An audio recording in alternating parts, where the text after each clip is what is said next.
At 41, he's still fucking kicking around and knocking fools out in spectacular fashion. I don't know if some of like the most famous featherweights we've known, like Conor McGregor, at 41, will still be fighting and still capable of knocking people out like this.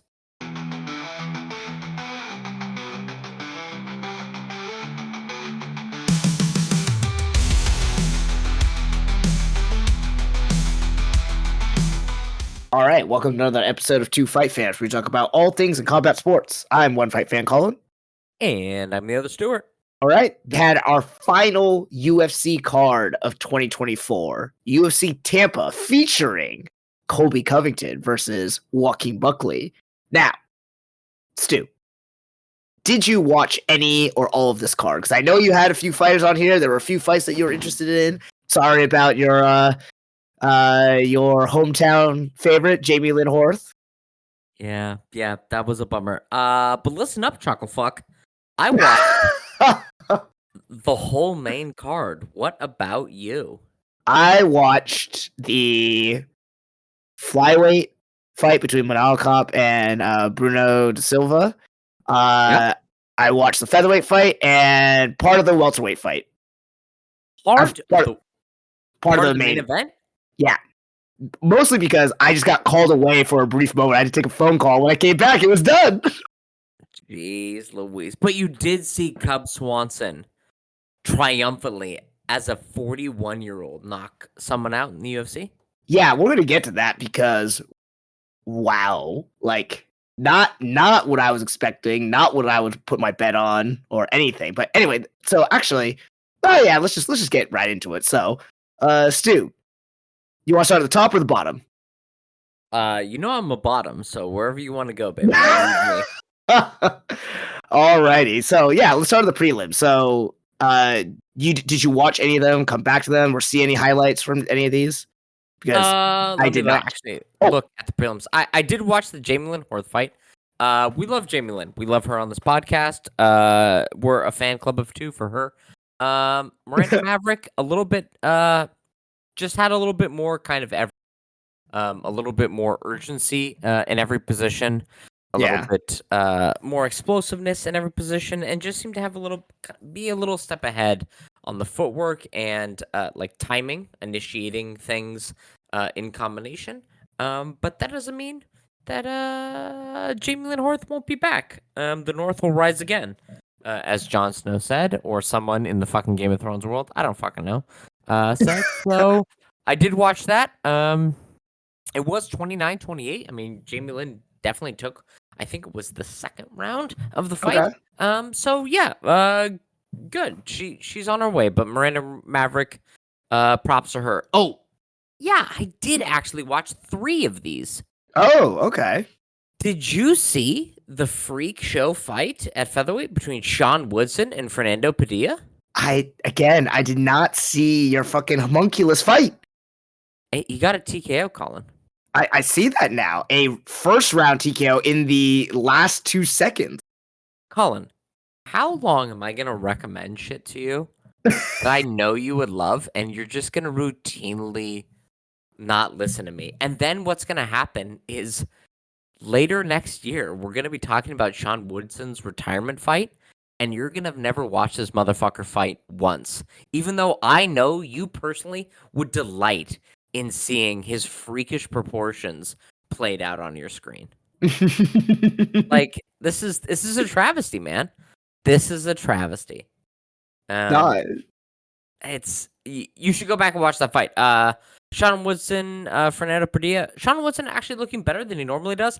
I'm not like super high on him as like an actual challenger at featherweight or someone who can break in the top 15. But he actually had good combination punching in this fight, had actually good timing, right? Like capitalizing on openings that Fernando Padilla would throw, kind of like stop in the flow of a combination to take a gauge of where he was at, and Sean Woodson would crack him at that half beat as he was throwing, which is good to see. It was a freakish looking fight. These are both over 6'2" men at featherweight, which is unnatural. Yeah. Colin, you got to be watching this shit. You All gotta right. be watching this shit, man. This fight was way more entertaining than the fucking Colby Covington Joaquin Buckley fight. Like this is where you should have been. Mhm. So I watched that. Did you watch any of the prelims before I go on to the next two real fast? I only saw the knockout highlight because it just happened from Michael Johnson against Azitar. I don't know how to pronounce Azatar? Yeah. Azitar. Yeah, Yeah. and Filthy I mean, video.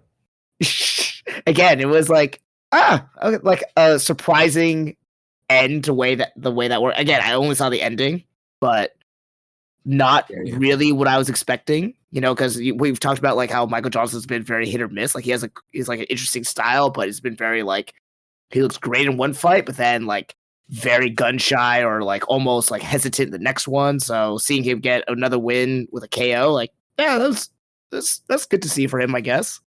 You've brought up Michael Johnson's record, I think, last time we Yeah, talked.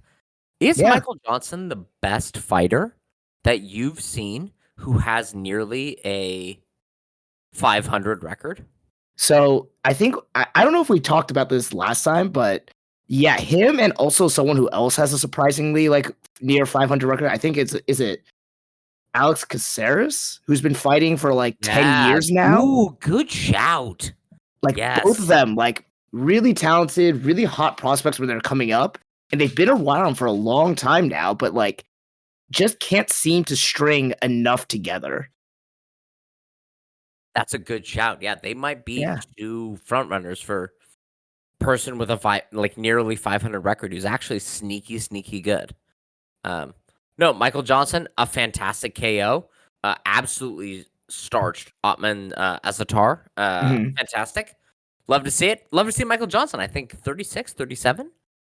Pretty old. Maybe he's 38. Like an old man. I love, dude.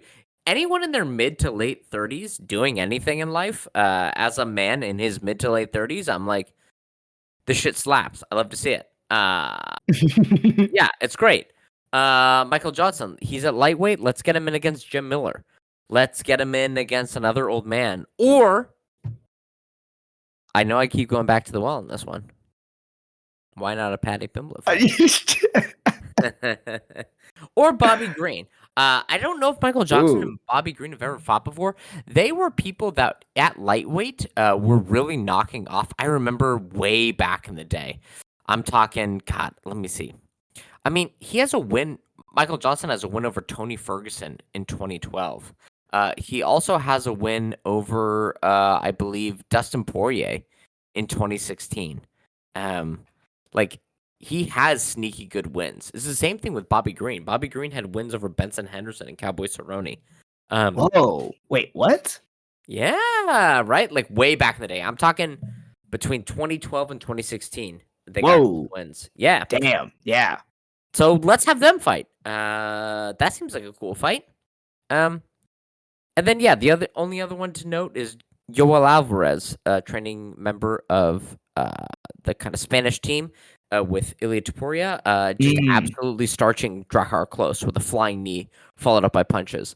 And it was cool because he got the standing guillotine, and then rather than like grabbing his own bicep with the choking arm, he's like, I'm just gonna hold this, and then I'm gonna punch the person in the face with my free arm. That's some dope shit. That's Nice. cool. All right. That's what you like to see. That's big brother being extremely rude to a younger brother type behavior. Do And you feel a little of that? You feel a little of that there? You relate to that? Yeah. Oh, I mean, spoiler alert for the audience. I have two older brothers. One, I'm 5'4", one's 6 feet tall, and one's like 5'10".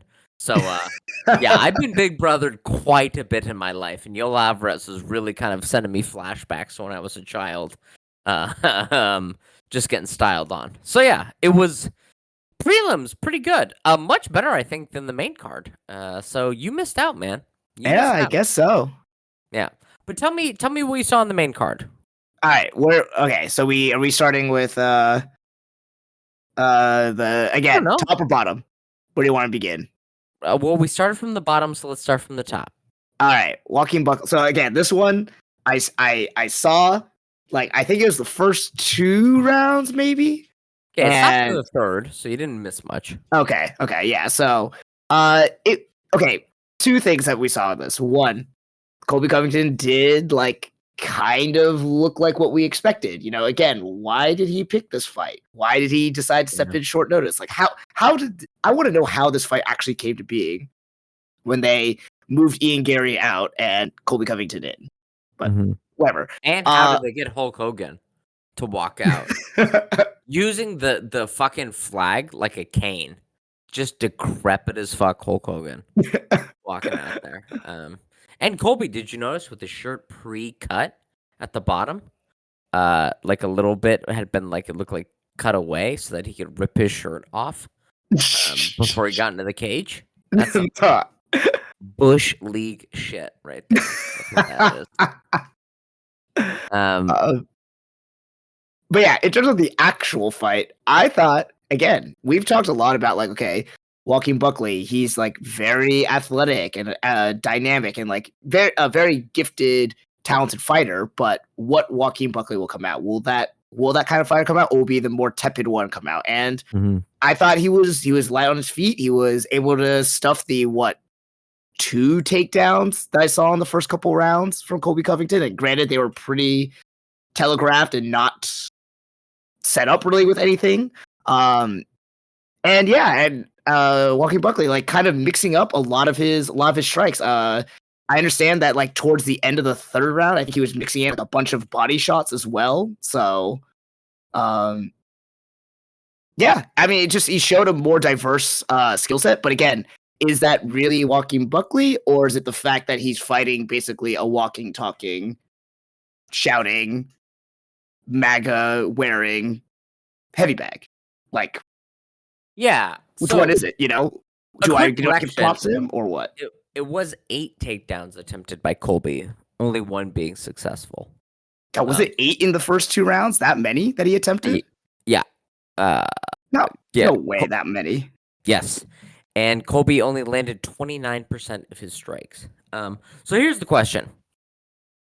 Did Joaquin Buckley look good in your eyes, or did Colby Covington just look, like we said before, washed as fuck? Just washed, right? Like this. I think that helped it a lot. I think Colby did look washed, and did not look good.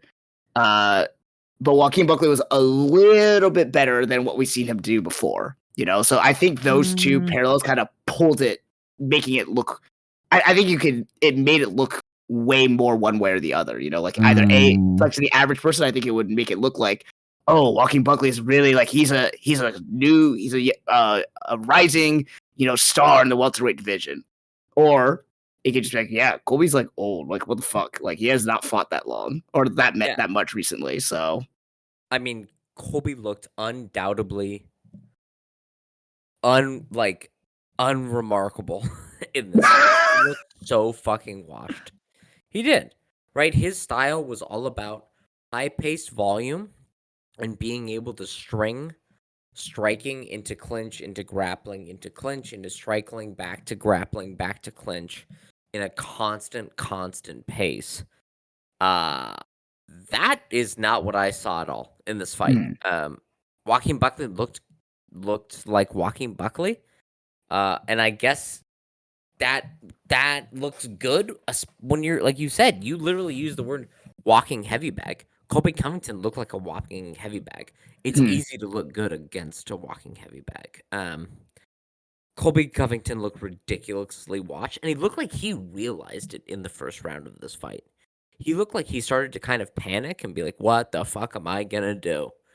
He got cut across the eye in the first round. Like, he just looked bad. You say that Joaquin Buckley looked good.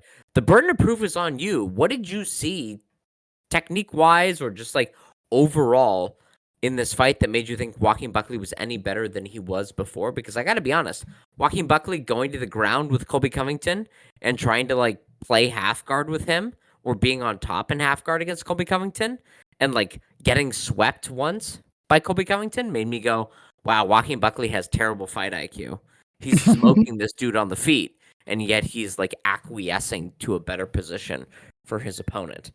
So I was very unimpressed by Joaquin Buckley, and I just looked at Colby and I was like, bro, you walked out with Chael Sonnen and Hulk Hogan. It felt like he knew this was his final moment. And I thought, like, maybe he thought he would win or, like, a really close loss. But the fact that it got stopped via cut, now he's just running around being like, oh, man, I was just getting started. This is going to be my, like, the ref should have never stepped in. It felt to me like this was, Colby had wanted this to be a send-off fight. And I don't know if he'll go out on it. But anyway, yeah, you tell me. Why is Joaquin Buckley impressive in this fight? I mean, maybe I'm more just like, I have this. Let me pull up his record because there's one fight of his that recently that was very. Oh yeah, it was against Ruzaboyev, where it was very like that really tepid, like not much was happening in that fight, which we both predict that he was gonna like take it to him and like just absolutely like out athlete him and just outwork him, but it was like a really weird point fighting match, right? And we were both kind of like, this is kind of weird. And kind of like, I'm pulling back a little bit on Joaquin Buckley now. But that being said, I guess for me, the main thing was like just again, maybe I had really low expectations. So the fact that he's like, okay, yes, he did stuff the takedowns, yes. And then he like mixed in, combination work from high to low, both like with leg kicking and body shots, and then dropping him in that in the first round, before he could get that finish at the very end. I don't know, maybe I thought this was going to be a really tepid, boring 5-round fight like we called earlier. But so anything beyond that was like, this is a pleasant surprise, but yeah. That in reflecting on it and thinking, hearing what you said, yeah, one, major donkey brains. Like, what do you do? Like any other welterweight who has stronger wrestling or grappling will like definitely hold you down or take advantage of some of the things that he tried. Yeah. Or B, like they're not going to they're not going to have the same openings that Joaquin Buckley had, just this style on something. Like you and I have sparred a lot, and we've had people where we've gone up against, whether they're just not as athletic gifted or maybe they're not in shape to spar, and you can't kind of hit them with anything and everything you want, so yeah, that's when you get to try out your like Superman punch and your fucking spin kicks and shit. Like, yeah, that's when you get to so like having Joaquin, and like Joaquin didn't even do that to Colby. It is a finish, but again, it's just because of a cut, which was a punch that was thrown poorly that just barely grazed Colby's face, and it just happened to be between the eyelash and the eyebrow, which is such a terrible spot to be in. But like, had that cut not been there, this fight's not looking like super enticing, super great. Right, just looking like Colby kind of walking towards Joaquin Buckley like the fucking ghost of the mummy, and then getting like hit in a couple of spots, and then like bad grappling exchanges. Like, it's because I don't know, like Joaquin Buckley, people are talking about like, let's bump him up there with like Sean Brady and Jack Della Maddalena and Shavkat Rakhmonov and Ian Gary. And I'm like, dude. Even the Shavkat and Ian Gary we saw fighting each other, which was admittedly like lower forms of each other, they would have styled on this Colby Covington. And Joaquin. On Colby Covington. Yeah, Joaquin didn't really style on Colby, right? He beat him, but like, I don't know. I was not as hot on this performance as everyone else seemed to be. Yeah. This will bring up a point that I want to ask later on at the end of our kind of review. But yeah, I'm glad we're talking about this because I want to bring up another point about just this card in general. But yeah, okay, let's keep going then. So Swanson versus Billy Quarantillo. So yeah, like first of all, Cub Swanson at 41 years old. Mm-hmm. This motherfucker right here, like either the man is like just an immortal and it's just going to keep doing this, or he's on some great juice because damn, at 41, like it's impressive. Like we talked about this before, like the number of fights and the like hellacious beatdowns he's had in some of his fights, and like a lot of these fights also are not like, oh, okay, he got an armbar in round 1, or oh, he got choked out, with a rear naked choke in round 2. It's like, hey, they went to full decisions, and they were like back and forth split decisions, or it was a third round knockout, a third round this, and yeah, the guy has been. I mean, he's 30-14 now, so Yeah. I don't think there's, especially with like the younger fans, I don't think there's an accurate way to really recapture unless you watch, because we've had the pleasure of watching most of Cub Swanson's career. What it really means to have the longevity of someone like this, right? He never got a title. He never reached like that's true. a high amount of prestige or fame, but at featherweight, at 41, he's still fucking kicking around and knocking fools out in spectacular fashion. I don't know if some of like the most famous featherweights we've known, like Conor McGregor, at 41, will still be fighting and still capable of knocking people out like this and giving as engaging fights as this. If challengers like Volkanovski and Holloway will have the mileage on their body to be able to still like throw down like this. Cub Swanson is not fighting quite in his as he did in his prime, but is still showing, 90 or 80% of what he gave at his prime, and he's doing it into his 40s. And the fact that he has done this so consistently for 20 something years within Zuffa, like it's really, we don't have a good metric, I feel like, to measure what that means, because that's so fucking difficult. Donald Cerrone, who was known for high activity, high action fights, he had to bow out like at 35, right? Cub has done it 6 extra years past that. We've got Jim Miller, but who else is there?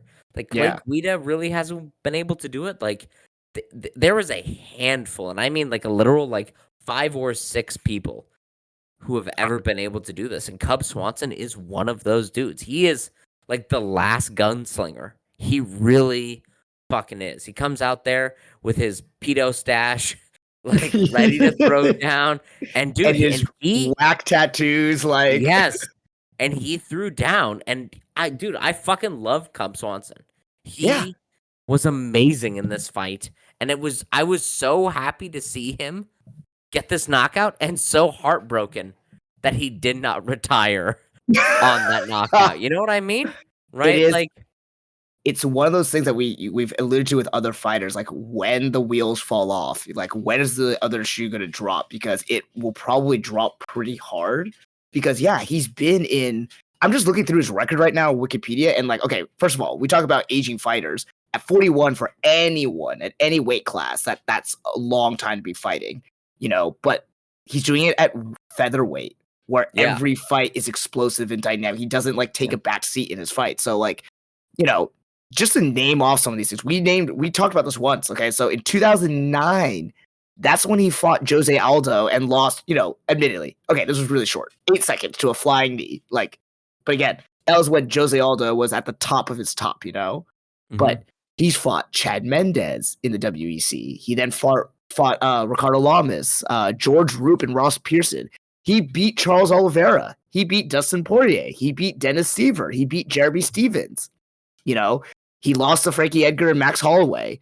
He then went on a 4-fight win streak, then went on a 4-loss strike against 4-fight losing streak against Brian Ortega, Frankie Edgar, Hanato Moicano, Shane Burgos, like names that we associate now. Like, wow. And hold on, in 2016, yes, December 10th, so like nearly to the day, 8 years ago. 8 years ago, he got Fight of the Year against Doo Ho Choi, and the storyline going into that was Cub Swanson's the old man of this division. He's on the downturn of his career, and it was this will be Doo Ho Choi's ascendant performance, and it was an absolute gunfight.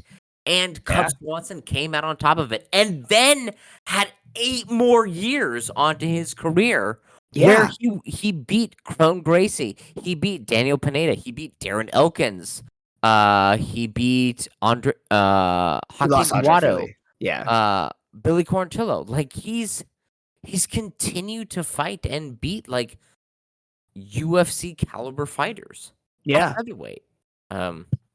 That's dude. The guy's a stud. The guy's a stud. He deserves all of his flowers.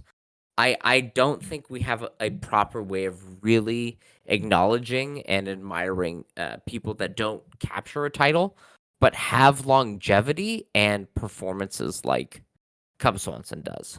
Mhm. He's phenomenal. I love Cub Swanson. He called out Doo-Ho Choi for a rematch to their Oh 2016 fight jeez. after this, and you know what? I'm like, dude, after Doo-Ho Choi's performance, last fight card, let's fucking do it. Let's have that be Cub Swanson send off. Let's have it be a big sexy thing. Let's let the main event a card. That's the right way to do it. Because Cub Swanson got on the mic and said, "My wife really wants me to retire," and she got brought into the cage. Then he went, "But I don't know if I'm gonna listen," which is fucking rude, Cub.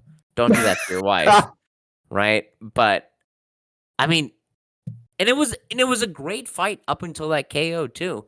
Him and Billy Quarantillo going back and forth. I thought Billy was taking over it in the first half of the second round, and then Cub started like swinging the momentum back. Kind of got his second win and was really tagging Quarantillo. It was a fantastic fight. It was so good, and Cub is so amazing. Like, dude, if anyone, we talked about the sadness of Chris Weidman and Eric Anders and Clay Guida needing like $1 million. If anyone should get like $5 million from the UFC, it should be Cub Swanson. Just send him out with the bag because he's phenomenal. Mhm. Nothing could have made me happier on this card. Cub Swanson, the absolute man. Yeah.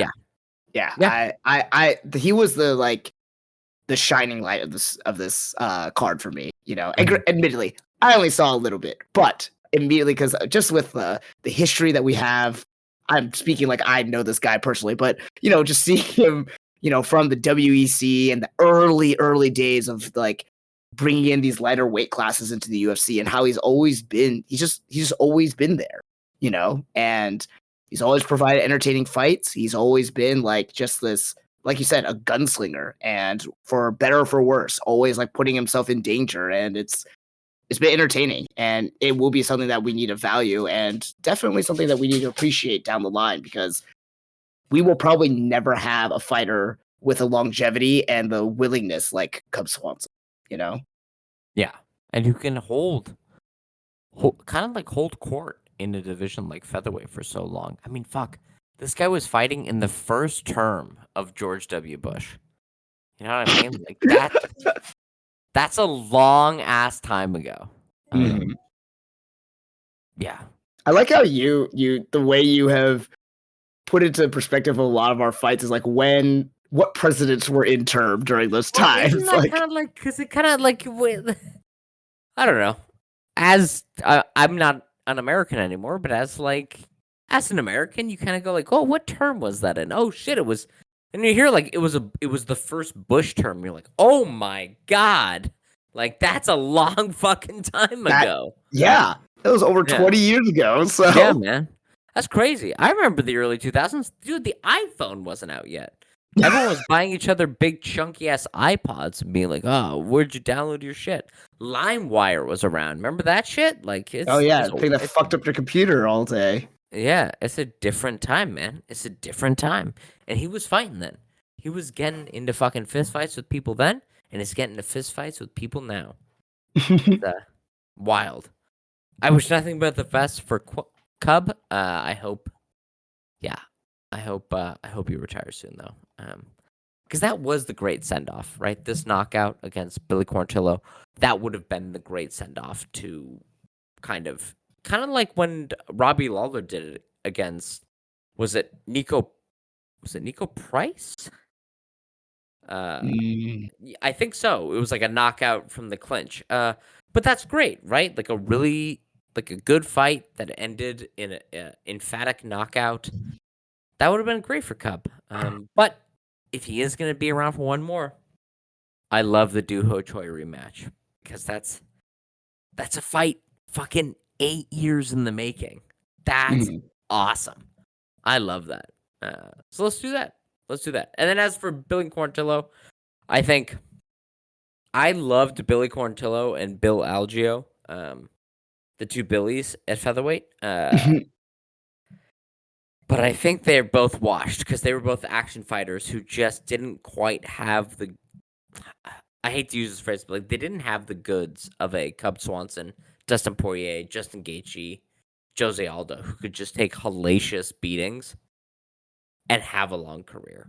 They were like most other humans on Earth, which is when you get your brains bashed in that much, you have a shorter career. So, I mean, maybe we do Bill and Quartillo, Bill Algeo too. I think they've already fought once. Let's have them fight again. Yeah. Then loser goes home, man. Loser goes home. But tell me about this flyweight fight. You're all hot and bothered about Manal Cape versus Bruno G. Da Silva. Let me know. Yeah. There's a lot to unpack with this fight. So, okay. Lay it on me.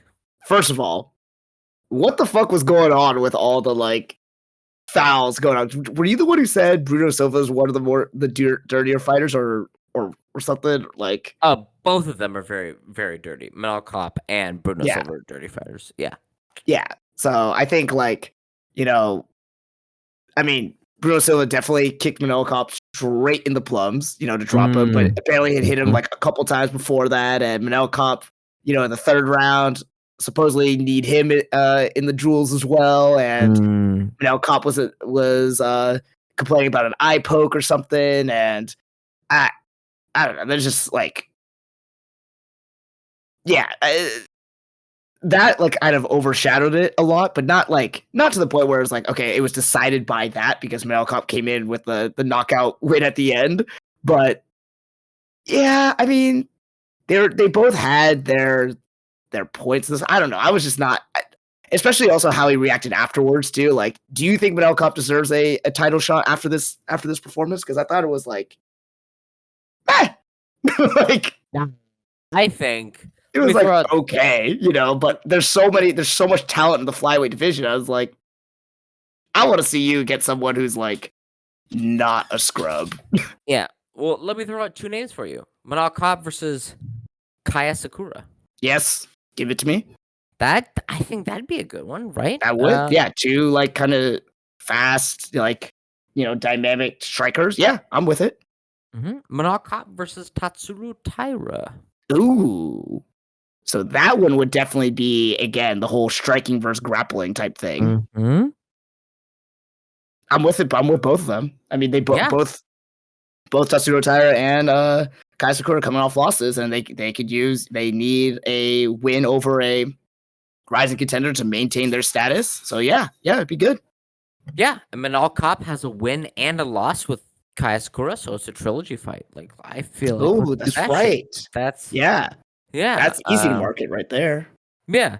I mean, and what it really showed me was, like, Manal Cop just definitely had the hand speed and, like, the overall speed against Bruno Silva. But, yeah, again, looking at both of their styles and how many holes they had, like... I mean, with Manal Cop dropping his hands constantly, not being defensively responsible, like, overcommitting with his footwork and, like... almost like clogging up his punches by getting in too close. And then Bruno Silva by just like not looking, dropping his head, winging punches wildly, overthrowing. I was like, dude, Pantoja is going to see those openings and then eat you both alive. Yeah. So let's get Kaya Sakura in there because Kaya Sakura will throw a flying, jumping, spinning knee to the face and then we'll kill one of them and maybe not the other. And that'll kind of sort the wheat from the chaff. You know what I mean? I think they start treating Kaya Sakura kind of as the sorter, right? He's the person that kind of stands the post, maybe gatekeeper, and just lets the right people in and keeps the other people out. I think that's what we need to do. Yeah. But also, Manal Cop's like fucking rant at the end where he's just saying like, who did he call out? He was saying like, I think he said fuck Pantoja, fuck all these people, and then randomly. Oh, he has beef with Kai Kara France. He's like, fuck Kai Kara France. And then randomly goes, fuck Adesanya. Like, yeah, Manal Cop's, I mean, you had asked last week about, like, why is he not getting the fights at the same clip as normal? I think because, I mean, apparently he was getting into fights with Bruno Silva's team at the fighter hotel, Oh, all great. leading up to this fight. Like he's a little bit of a goof. You know what I mean? Yeah. He's a I little did bit of a see silly boy. my favorite part was Izzy always posts like his responses to like when he's like live streaming watching fights.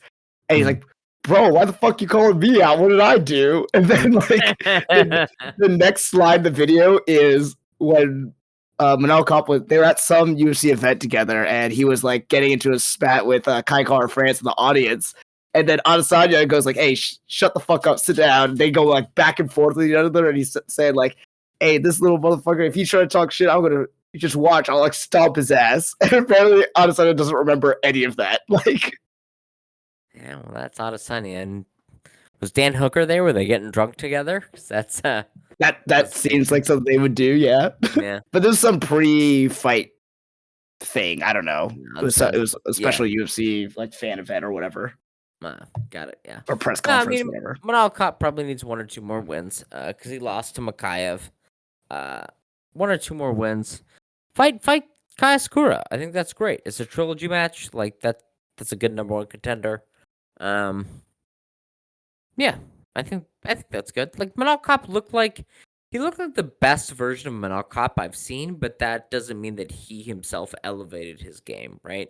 He looked like the best of what I have seen him perform as, which is good hand speed, lower output, bad defensively, not the best in-fight IQ. And that was enough to beat Bruno Silva. Great. Do that against Kaya Sakura. Again, like let's see what that looks like, I think. Yeah, Yeah. I'm good with it. Anything else on the main card? Did you watch Justice Jacoby versus Vitor Petrino? I did not. No. Good knockout, right? 3rd round.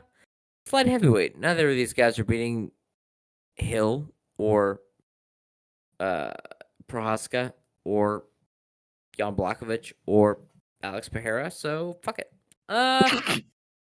Adrian Yanez continues to show that he has 0 fight IQ. Lost to Daniel Marcos. Daniel Marcos, an absolute dog in this fight. Love to see it.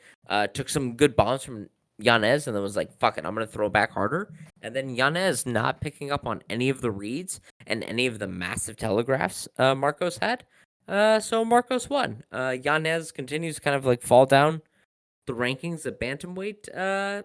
Turns out he might not be as good as everyone thought. And that's about it. I did not watch Navajo Sterling versus Tuco Tokos. Yeah, I did not either. So yeah. All right. Well, there's 2 big questions coming out of this card, which we have to answer. 1, was Colby Covington ever really that good? Oh, thank you. What And do you think? I have always said no, but I thought I was in the minority of that. And I don't know. Maybe I'm not. I don't think he was great. Like, I don't think it was that good. Well, explain to me why. I mean, well, one, I don't know if it was maybe just the timeline of when he was like most active, and it was just a weaker division at that time, you know? Because you had Kamaru Usman reigning for that time, but then you had people like, like Robbie Lawler was on his way out, and oh god, Damian Maia was fighting at welterweight then too. Like, yeah, it wasn't like he strung a few wins together.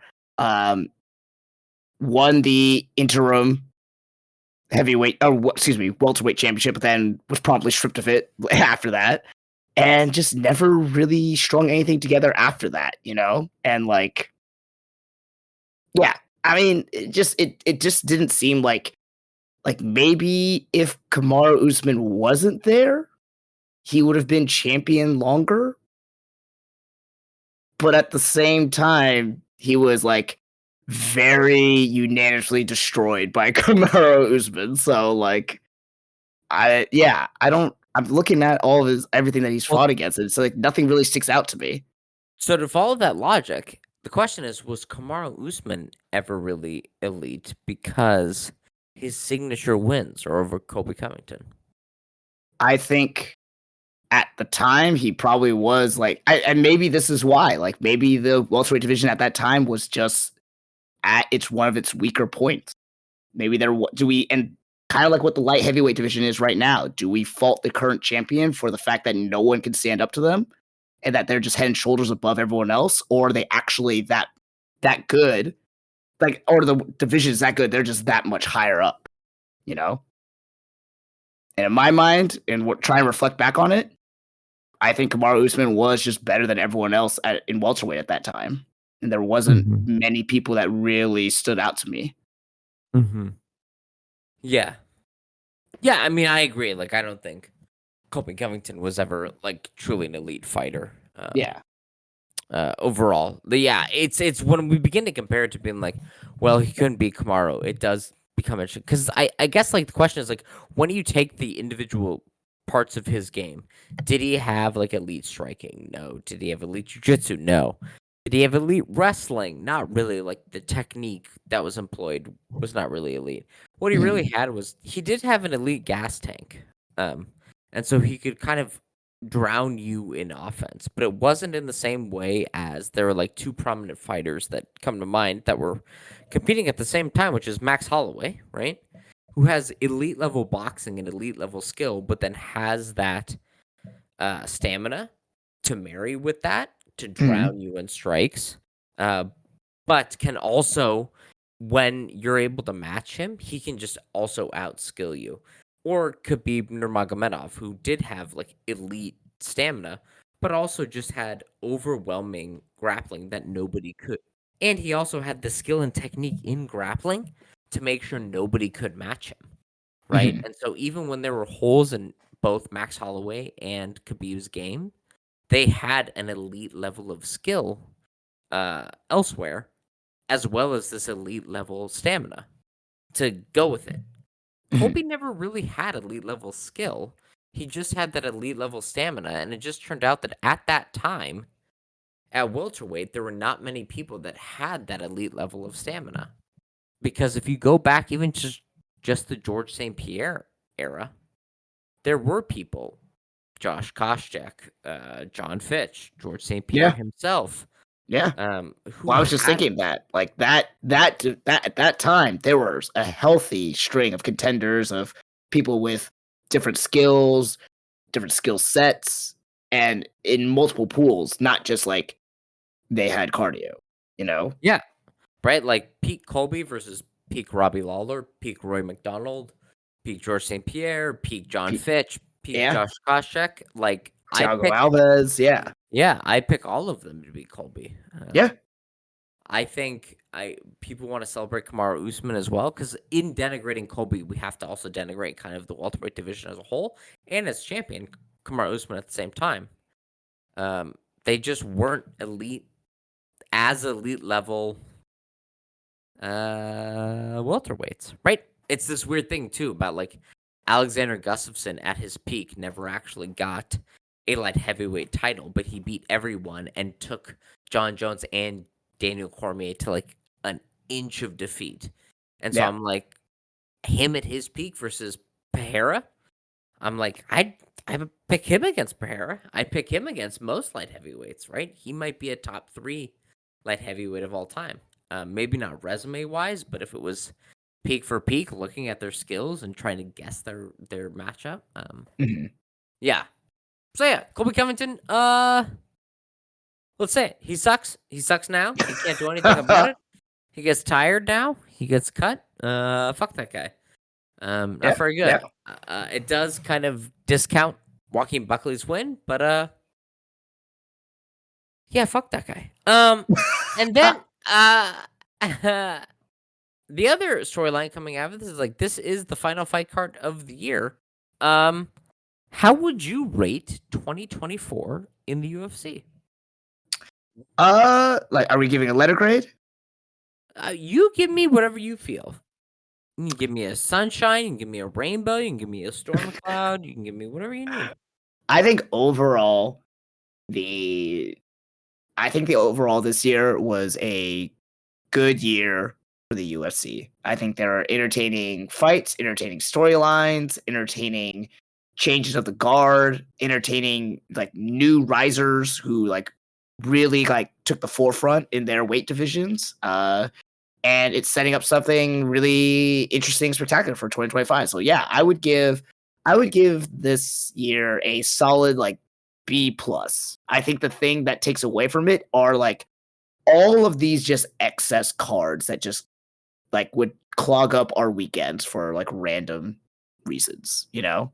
Like there's just so much extra fighting going on. And like, yeah, I get it if you are trying to develop fighters, but this is again like having your main, league and your developmental league all fighting at the same time. It's a weird kind of mix and match where we're expected to watch everything.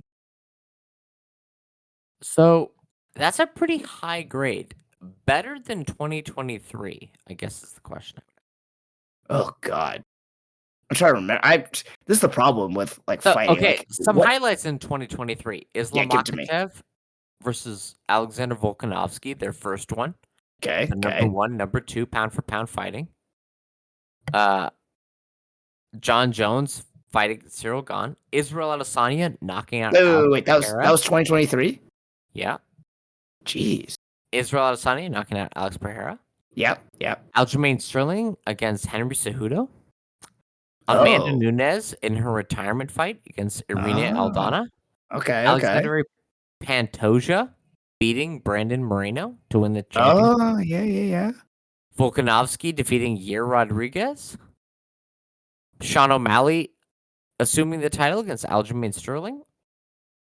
Sean Strickland taking the belt from Israel Adesanya. Tom Aspinall getting the interim championship against Sergey Pavlovich. Alex Pereira beating Yuri Prochazka for the light heavyweight championships.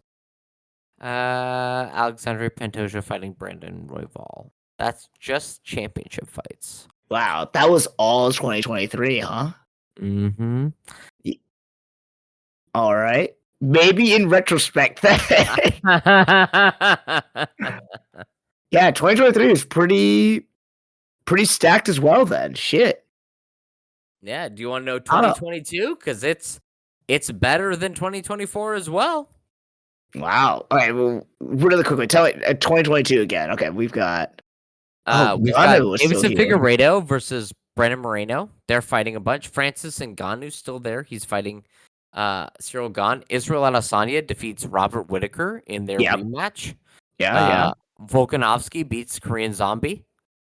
Okay, yeah. Charles Oliveira fights Justin Gaethje for the title.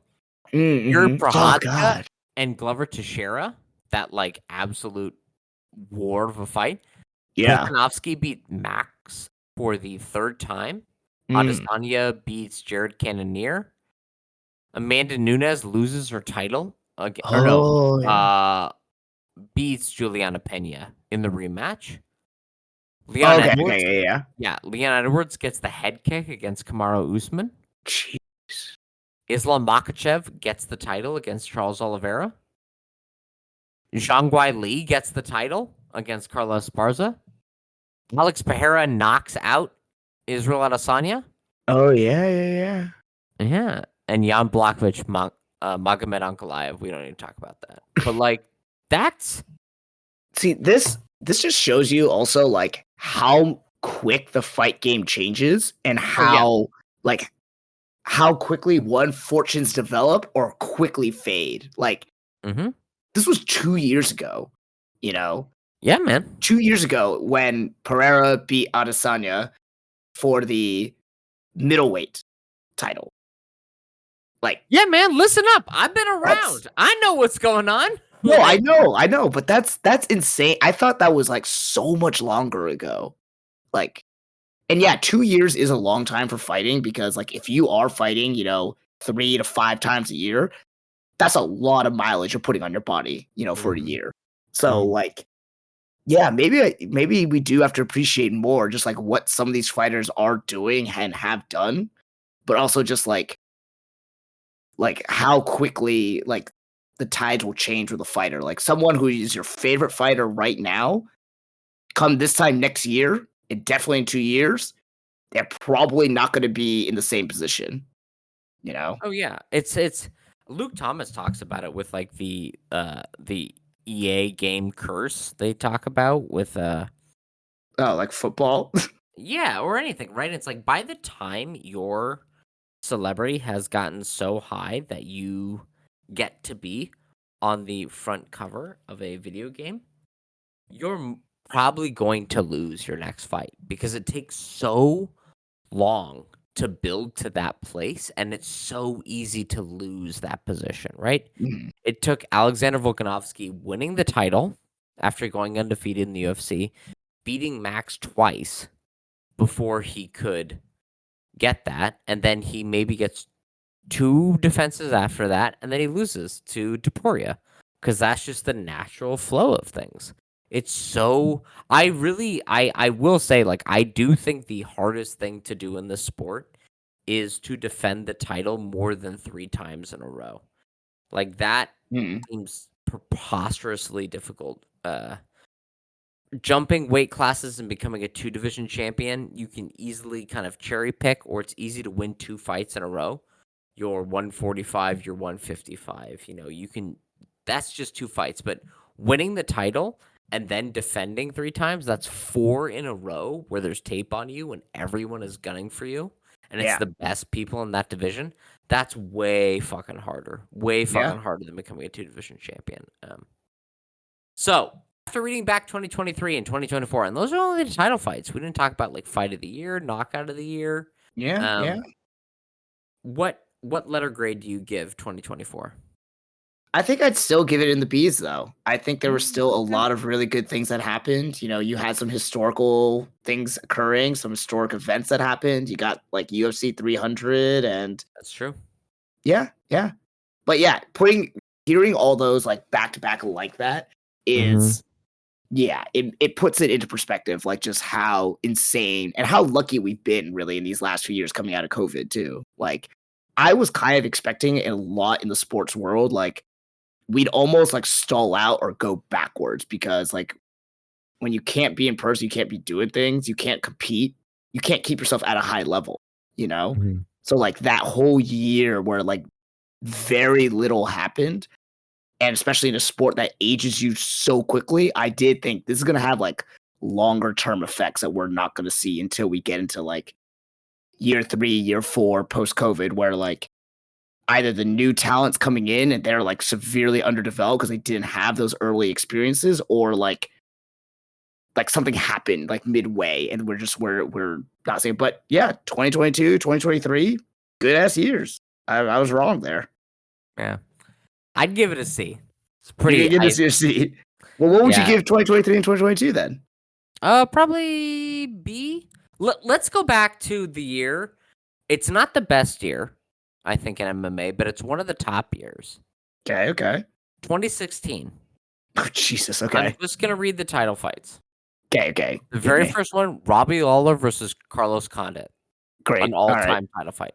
Yep. Dominic Cruz reclaims his title against TJ Dillashaw. Oh, Amazing. okay. And we're in Okay, we're okay. in January, bitch. We're not even anywhere in this. Misha Tate defeats Holly Holm. Holly Holm coming off of her win against Ronda Rousey. Okay, okay. Demetrius Johnson beats gold medalist Henry Cejudo. Oh. John Jones comes back after a suspension with a bad title fight against Ovince St. Preux. Yeah. Stipe Miocic knocks out reigning champion Fabricio Verdum. Okay, okay. Tom Cruise beats Uriah Faber in a trilogy. Michael Bisping in the upset of the year knocks out Luke Rockhold. Oh yeah. Eddie Alvarez in a massive upset knocks out champion Rafael dos Anjos. Joanna Jędrzejczyk in her first title defense beats Claudia Cadelia in a 3-2 unanimous decision. Jose Aldo in his rematch against Frank Yeager wins. Amanda Nunes assumes the championship position against Misha Tate. Tyron Woodley knocks out Robbie Lawler in a huge underdog win. Stipe Miocic knocks out Alistair Overeem. Michael Bisping beats Dan Henderson. Joanna Jędrzejczyk avenges a loss to Karolina Kowalkiewicz. Tyron Woodley has a rematch with Stephen Thompson. Conor McGregor in Madison Square Garden becomes the first champ in UFC history by knocking out Eddie Alvarez. Demetrius Johnson beats Tim Elliott in the closest fight of his career. Max Holloway assumes interim championship with a knockout of Anthony Pettis. Cody Garbrandt, with a massive upset, beats Dominic Cruz, and then Amanda Nunes finishes the year by knocking out Ronda Rousey. Like, that's a fucking year. Like that is a pretty great year there. We've got Ronda Rousey fighting, Conor McGregor fighting, Amanda Nunes, Cody Garbrandt, Max Holloway, Tyron Woodley in 2 fights with Stephen Thompson, which were amazing. Ioana and Jacek, Michael Bisping with upset of the year against Luke Rockhold, Eddie Alvarez as champion, Jose Aldo as champion. That's what the UFC could be. Yeah, okay. But that's kind of my point right there. That right there, the star power, the names in that, like that, those are people that, yeah, we like have personal attachment to. We love. We were watching like that was something where we were like, we had watched those people in like 2010, 2011, 2012, and they were like coming into like, okay, now like the effort, the work is all paying off in these great highlight, matches, these title fights, and this is like the culmination of all of that all coming together in that year. But dude, 2015, we had 3 fights from Daniel Cormier, 2 from Ronda Rousey, 2 from Conor McGregor, 2 from Ioana and Jacek. Like, we were eating good in that year too. I think we've really missed how much we used to like, and I think 2018 was a particularly bad year. Let me look at that one. Daniel Cormier still fought once. Stipe Miocic fought once. Chris Cyborg, Khabib won the title then. Amanda Nunes defended. Daniel Cormier actually fought twice. Daniel Cormier fought 3 times. Khabib fought twice. Max Holloway fought twice. Amanda Nunes fought twice. Like, yeah. So 2024 is a C, my man. Like, it's a C. Like, this is anything below this is a bad year, and anything above this is getting like better. Because really, UFC 300 was great. That's a top 5 like event of all time. But besides UFC 300, there's only we need to be talking about, and that's Alex Pereira and Ilia Topuria. And while Alex Pereira has fought 3 times this year, Ilia's only fought twice, and Alex Pereira's only fought 2 donks, and then Khalil Roundtree, my boy. So like, meh. Yeah, I'm not feeling it. 2024, I think, was actually like a particularly weak year. In MMA, boxing on the other hand, very different. But yeah, like I think pretty weak for MMA.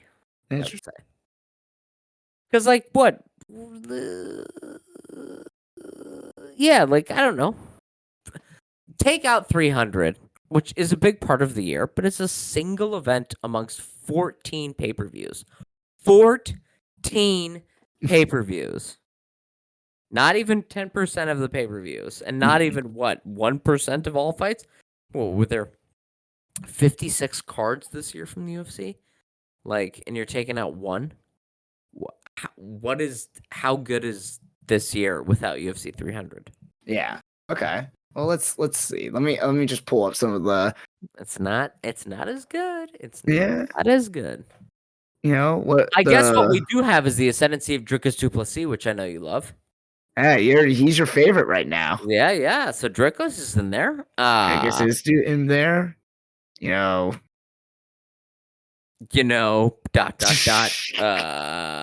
Who else? Yeah, I am kind of like Sean O'Malley fought Cheeto Vera, which is like a gimme fight. Why did we do that? A little silly. It was nice to see Volkanovski take on Topuria and Topuria take on Max. We love those fights. Very good. But like, meh. Not a big highlight, I feel like, this year. Not a big highlight overall. Hopefully 2025. I mean, UFC 311 looks like an absolute banger. Looks like a great highlight right out the gate. But a lot of stinkers. How many Apex cards do we have that we've totally forgotten about? Oh, yeah. Well, Yeah. that's what I was saying. It's overshadowed by a lot of Yeah. excess and fluff. And granted, 2016, 2022, you still had stuff like that, but not to this degree. Like, you didn't even have the Apex back then, Yeah. Yeah. Well, there were just so less events. yeah. Yeah. Yeah. It's so what a bad year to start our podcast, I feel like. But Hey, it's only going up from here, baby.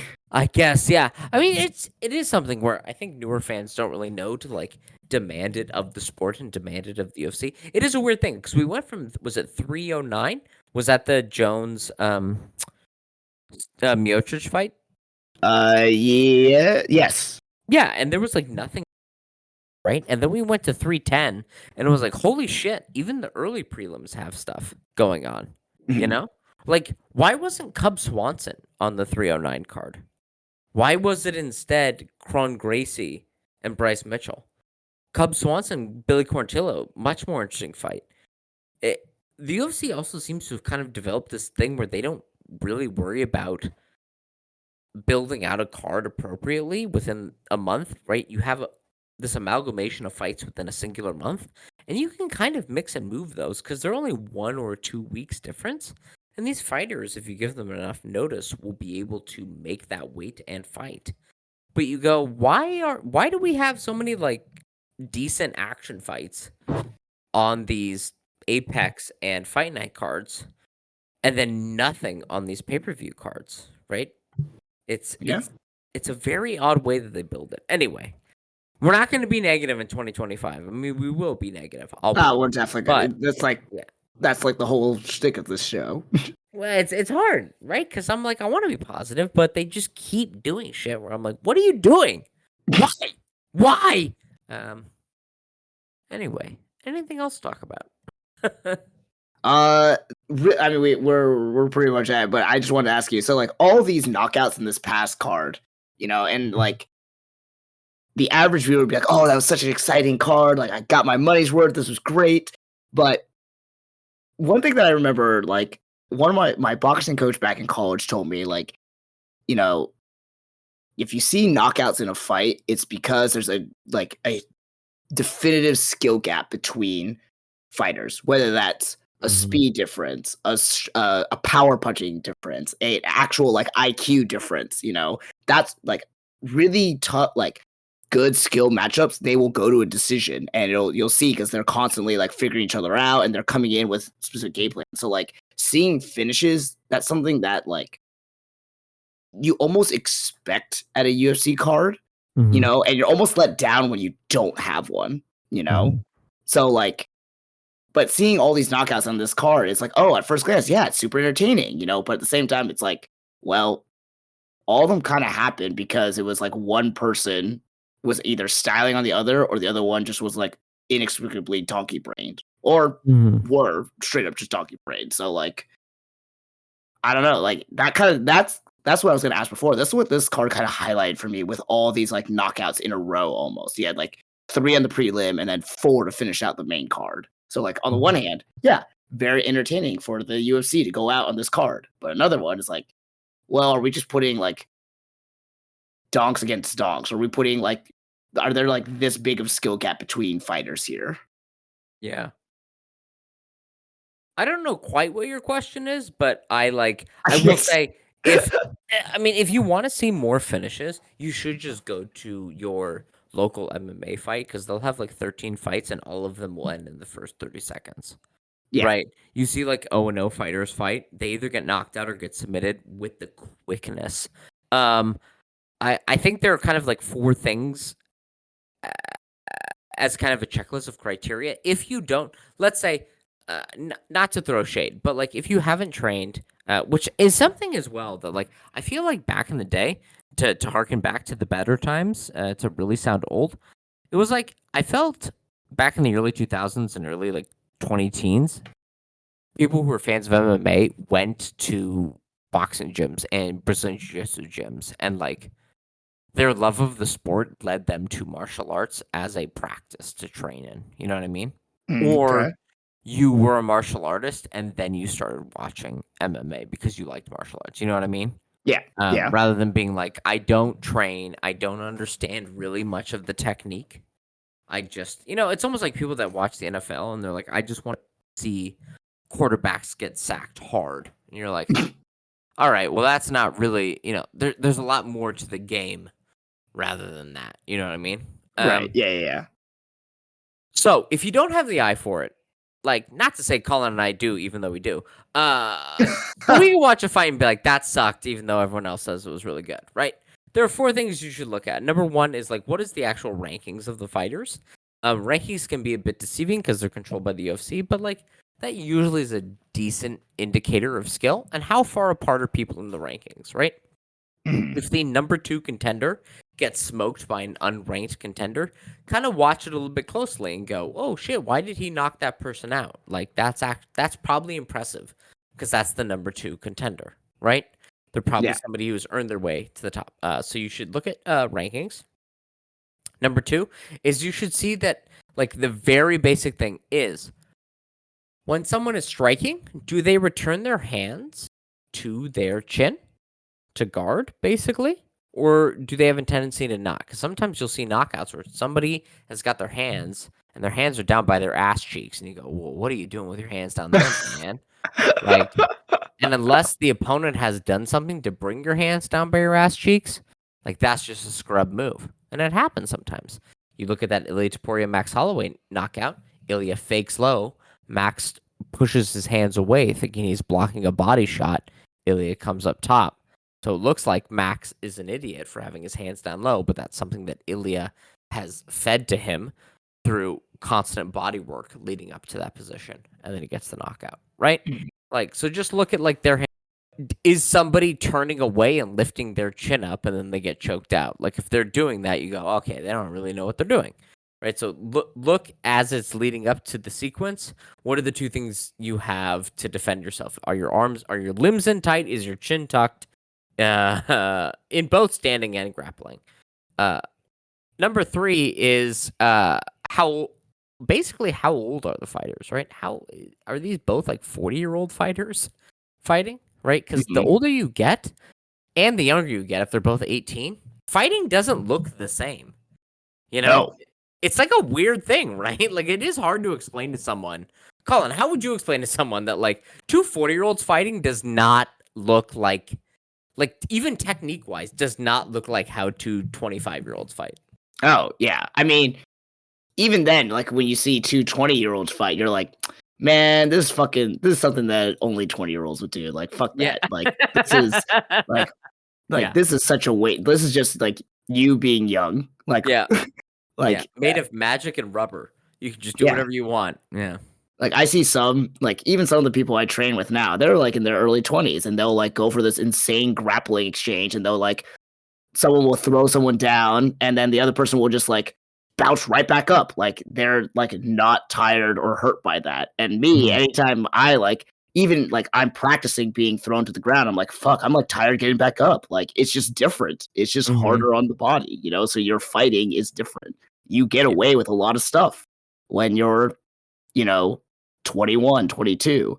You get smarter in your late 20s, early 30s. If you make it to your 40s, you're either, like, you're pretty gun shy, you're slower, you're more picking your shots, or you're a fucking anomaly like Cub Swanson and just, like, whatever. I'm 41 and I'm still fighting the way I was 31 and when I was 21. Like, what the fuck? Yeah, so it's rankings, right? It's hand position or that is finished. It's age. And then lastly, I think this is beginning to creep towards actually training. One of the things that annoys me the most is you see somebody throw, let's say, a big overhand right, and it clearly wobbles their opponent, and their opponent covers up, right? Hands on their ears, like earmuffs, elbows in tight, and the person who's wobbled them just starts throwing haymakers at the head and never goes to the body or the legs. And you go, wow, all of their defense is focused on, like, just their head, and you're choosing to only attack that spot. Why are you not attacking the body or the legs? Like, what the fuck is going on there? Look at finishing sequences where if somebody's defense is entirely focused on a specific area of their body, even if they, like, it could be in an instance where they get hit in the body and their hands are really low. why are you not tagging the head and then the legs to draw their arms away from that? Because there's, especially in MMA, moments where people get punched in the head and they put their hands really high and the other person goes, I'm going to punch the shit out of their forearms. And you go, what are you doing? Why are you punching their forearms? Kick him in the legs, punch him in the body. Like, that's what you should be doing next. So to bring it all back to this, watching this one, Cub Swanson absolutely bodied Billy Quarantillo. Right. Is Billy Quarantillo a little washed, by which I mean like kind of slow-footed and clearly not able to take a punch he used to? Yes, but he was defending properly. They both technically were making the right decisions. Colby Covington is super washed as well, and that's why I'm not as impressed by Joaquin Buckley, because I was like, actually, I didn't see you executing those things that I would need to show. Like, he was constantly going to Colby's head and then maybe kicking Colby's legs. Not doing a lot of body work against Colby Covington. Not really mixing up his targets within combination. So yeah, like, I think the UFC has become more prone to like doing those mismatches to have those big knockouts, but those aren't impressive. And we've even talked about them. There's been knockouts of the nights, and we've been like, meh, whatever, right? Yeah. It's Yeah. it reminds me of like when Thiago Santos was really coming up in light heavyweight and like knocking out people. Yeah. It was like, yeah, man, you closed your eyes and you threw an overhand right and they couldn't see it coming. Like, good for you, but like I'm not impressed by that, you know? Yeah. Like, Yeah. you lucked out that happened. Yeah, I mean it's the same thing in like heavyweight now, you know? Like, I'm not impressed by Cyril Gane beating Alexander Volkov just because of their rankings and their age. I watched that fight and I went, wow, man. You fucking threw a jab with no setup, not looking at the right target, completely telegraphing, and the other guy still got hit by it. Yeah. That's not impressive. That's not good technique. That's not the way you're supposed to be fighting. So yeah. At least for this card, it was a mixture, I feel like. It's not as bad as some cards, but not as good as others. You know what I mean? Yeah. Yeah. Yeah. I think overall what I've seen is like kind of a featherweight continues to get better, bantamweight continues to get better. I think flyweight continues to get better.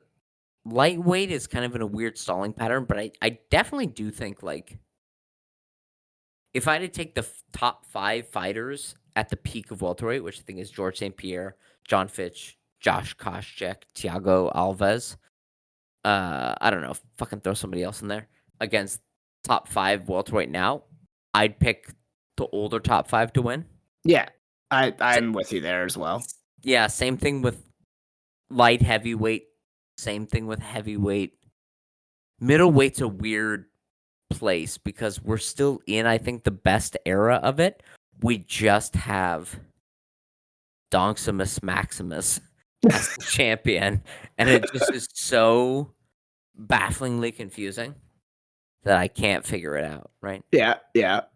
Because I think, talking about, like, I know we can't go much longer, but, like, talking about criteria of how you judge, like, how good a fight was or how difficult the finish was or how much you should rate a finish.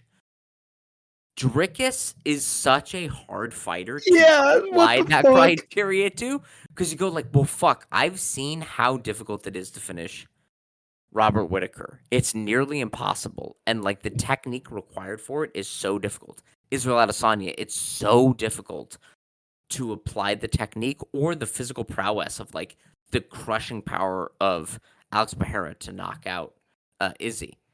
And then you see the terrible technique employed by Dricus. But then you also see Izzy like not defending the choke well, or Robert not defending the punches well. Right? I go like, where are your hands? Well, Robert, your hands are down. Well, Izzy, you're not fighting the hands properly. You're not turning properly in that choke position. But I'm also like, but I've seen you do that 100 other times. So there's gotta be something Dricus is doing that I'm not in there. I'm not feeling it. So like, but I can't fathom it. I can't understand. Anyway. Does that answer your question? I know I went on a big tirade about like criteria and shit, but Yeah, no, that I think that helped. That helped I answer it do a little bit. I do think Drickus is kind of the center of the universe in which the whole Good world God. implodes in on itself, you know? Like where the infinite galaxies begin to like fold back in and then time becomes a flat circle. That's Drickus Duplessis. That's what's going on there. Maybe 2025 will provide more insight for us on the Well, Drickus Duplessis. when he beats Strickland and Hamzat, dude, it's gonna be wild. Jesus Christ. Maybe it'll be like a religious epiphany for both of us. We'll be like, "Oh my god, I get it." Um, I really do feel like he's a you can't actually replicate him, you know? Like you can't ever train a student to be like fight like this guy and have it work. He Yeah. really is like a 1 in 100 million. And so that's why it's so difficult because you go, "Wow, what if you train somebody to do everything wrong and yet it still works?" It just still just works. happened to be him, right? Like it just he is the one exception to every rule, and it makes you to make it really insufferably philosophical. In the year 2000, a group of mathematicians created, I can't remember, is it like 50 questions? It's called the Millennium questions. Like unsolvable math equations. I think like 2 or 3 have been solved since then, but in the year 2000 they put them out. But the most basic one is there is no proof you can put in math that proves 1 + 1 = 2. That's just a given you have to accept in order to like take on mathematics, but there is no way to like prove that out. Drickus kind of is that proof, right? He is this thing where you're like he is the thing that proves like, oh, actually 1 + 1 doesn't equal 2, right? He is the counter proof to that question. But like if we were to accept that, then we're like, well, all of fighting, all of math doesn't actually exist. And all of these rules don't work. Yeah. Fuck that shit. But I love it. I love Drickus. So we've talked about welterweight. We've talked about this event. There was one other question I wanted to ask you. We've talked about 2024. I wanted to ask: do you think, with the way that the UFC has flowed this year, do you think we'll see a stronger UFC or a better UFC for the fans, not for the organization, in 2025, or a weaker UFC? Given the start of what we have set up so far, I think we have the potential for it to start off a really, really strong. And like I said, setting up some interesting storylines for next year. I think it could deliver on some very, very explosive and dynamic change-ups within divisions, like people jumping divisions, possible championships changing hands. Yeah, I think it has the potential to be better than this year. Okay. Who is the star of the UFC by the end of 2025? Because moving into this year, no one would have said Alex Pereira is going to be this breakout star. Yeah, that's true. We're probably losing John Jones, probably Conor McGregor. And knowing that most of the current fans came in 2020, we're about to enter the first year of this new wave of fans. Who do you think is going to be the star for this new wave of fans?